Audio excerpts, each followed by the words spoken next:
Biraz ön tarafa doğru gelseniz.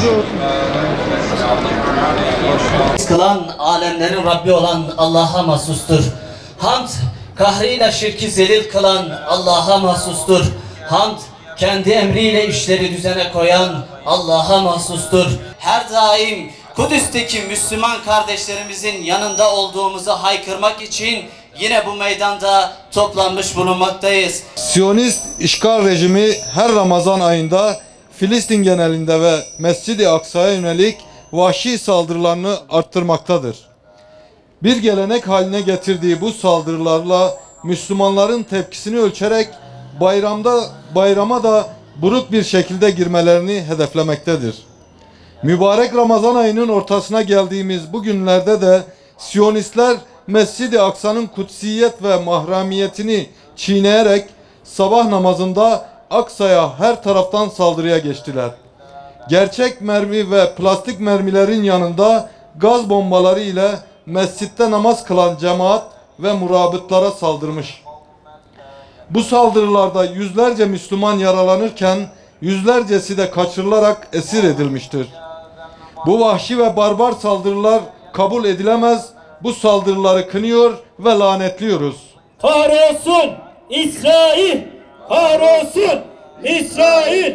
Kahrolsun İsrail! Kahrolsun İsrail! Aksa'nın izzeti için bedenlerini siper ederek şehadet şerbetini içen şehitlerimizin şehadetlerini tebrik ediyor. Yaralılara acil şifalar, esir edilenlerin de bir an önce özgürlüklerine kavuşmalarını niyaz ediyoruz. Kudüs'te, Aksa'da ve bütün Filistin topraklarında Siyonist işgale karşı direnen kardeş ve bacılarımızı buradan selamlıyoruz.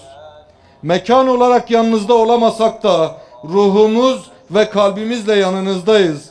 Davanız bizim davamız, acınız bizim acımız, sevinciniz bizim sevincimizdir. Kudüs'e selam, direnişe devam. Kudüs'e selam, direnişe devam. Kudüs'e selam, direnişe devam. Muhterem kardeş ve bacılarım, Siyonist işgal devam ettiği müddetçe bu saldırılar ve acılar devam edecek. Şehitler verilecek, yaralılar olacak, Filistinli kardeşlerimiz muhacir olacak, ümmet rahat yüzü görmeyecektir.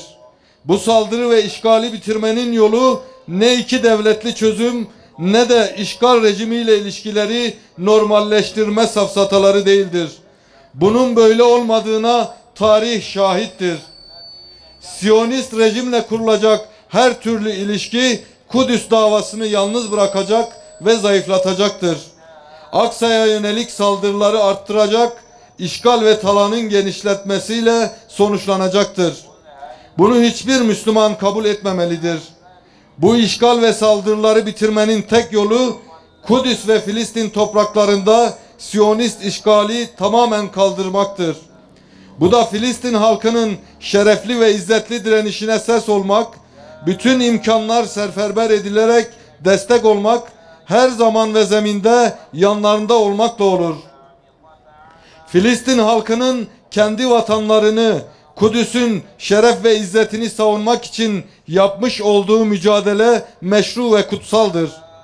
Bu mücadele asla bir terör eylemi değildir. Terörist, Filistin halkını katleden, topraklarını işgal eden, Aksa'nın mahremiyetini ayaklar altına alan Siyonist işgal rejimidir. Katil İsrail, Filistin'den defol! Katil İsrail, Filistin'den defol! Katil İsrail, Filistin'den defol! Bu işgal ve katliam durdurulmalıdır. Tarih ve günümüz şahittir ki bu işgal çetesi kınama, açıklama ve protestolardan değil sadece güçten anlar.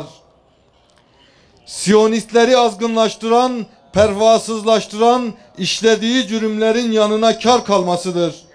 İşledikleri cürümler cezasız kalırsa bundan sonra daha büyük katliamlara girişecek, Allah muhafaza bir sabah Aksa'nın tamamen işgal edildiği haberleriyle uyanacağız.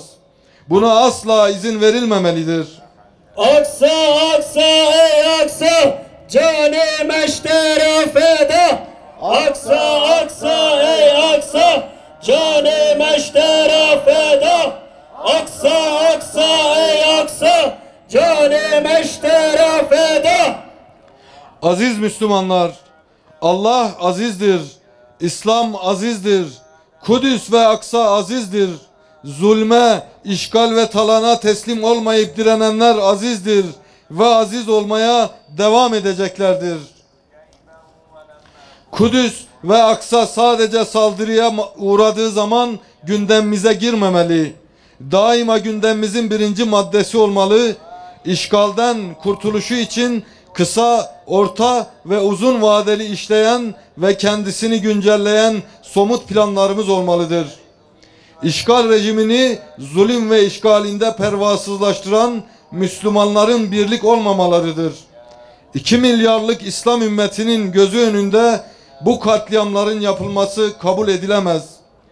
İzzetli ve şerefli Müslümanlar, gençlerimiz, kadınlarımız, alim ve yöneticilerimiz bu zilleti kabul etmemeli. Aksa'nın izzeti ve özgürlüğü için birleşmeli ve ayağa kalkmalıdır. Müslüman uyuma, Kudüs'e sahip çık. Müslüman uyuma, Kudüs'e sahip çık. Müslüman uyuma, Kudüs'e sahip çık.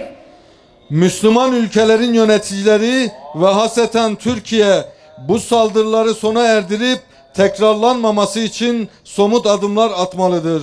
Verilen söz ve vaatler ne olursa olsun Kudüs davasına sırt çevirip Siyonist rejimle ilişki kurulmamalıdır. Filistin'de normalleşme Siyonist işgalin bitmesidir. Filistin'de normalleşme işgalcilerin geldikleri yere dönmesidir. Dünyanın Siyonistleri devlet olarak tanımaktan vazgeçmesidir.